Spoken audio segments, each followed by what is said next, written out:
Aujourd'hui, je vais vous parler des tendances sacs automne-hiver 2025-2026.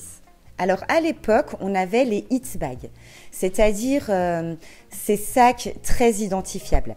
Il y a 20 ans, il fallait avoir par exemple le Speedy de Louis Vuitton et le 2.55 de chez Chanel. C'était très identifié, il y avait des sacs à avoir. Le classique de chez Céline aussi, qu'on a vu partout. C'était un vrai succès, ce sac aussi, il fallait vraiment l'avoir.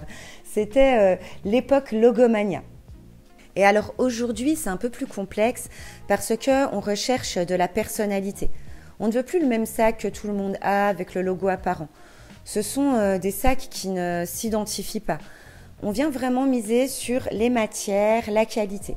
Vraiment, les gros logos, c'est fini. Les femmes n'ont plus envie du hit bag, elles ont envie de forme, de couleur, de texture. Aujourd'hui, dans l'ère du temps, on va surtout se demander, est-ce que mon sac va avec ma tenue, avec mon style? L'ère du temps aujourd'hui dit quoi? Connaissez-vous, connaissez votre style, construisez votre garde-robe en fonction de vous et de qui vous êtes. On continue avec les sacs rectangulaires allongés et on va retrouver deux types de sacs dans ce format. Le minimaliste, un véritable indispensable pour les fashionistas en quête d'élégance. On peut le porter avec tout. Son seul petit inconvénient, c'est qu'on ne peut pas mettre grand-chose à l'intérieur. Lui, il est plutôt étroit, donc parfois c'est un peu dérangeant. Mais ça nous évite aussi de mettre plein de choses qui ne servent à rien, n'est-ce pas mesdames? Et il va particulièrement bien aller aux femmes petites et menues. Ça va éviter d'avoir un sac trop volumineux qui va venir engloutir la silhouette.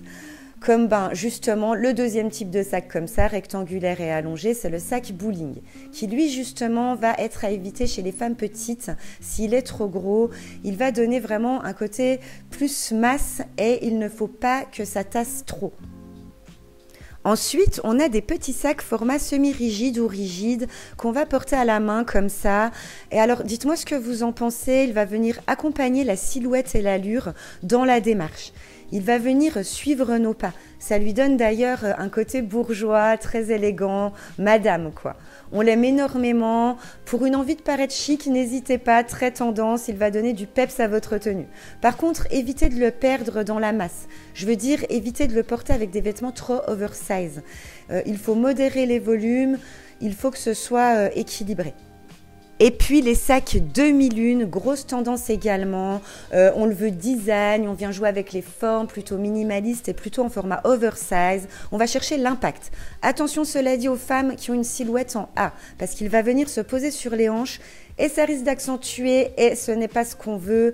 Et pour les petites, on évite également le format oversize, parce que ça va vraiment venir tasser, prenez-le un peu plus petit.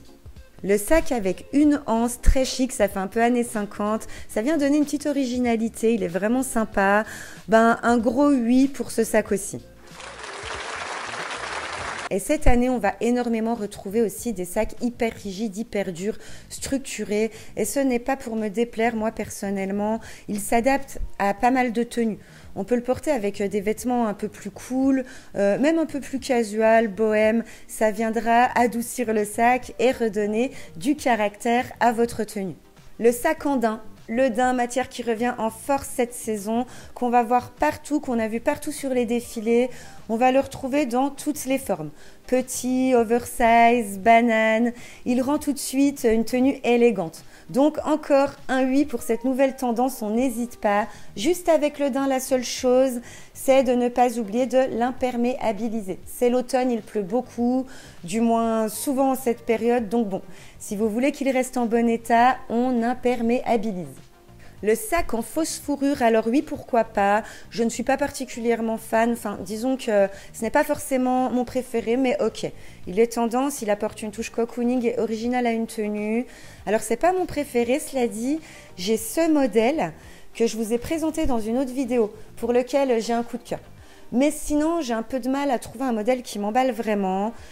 Il est disponible en version mini bag, sac banane revisité. Enfin, on va le voir partout. Si vous aimez tout ce qui est fourrure, alors vous ne serez pas démodé. En tout cas, faites-vous plaisir. Côté imprimé, le côté reptile et vache qui seront très présents. Le léopard, on le voit encore, mais on s'en lasse. Et sur les couleurs, on sera sur des tons noirs, bordeaux, gris, marron. Et voilà, je pense avoir fait à peu près le tour de tous ces sacs qui seront tendance sur cette saison. Alors j'espère que vous avez aimé la vidéo.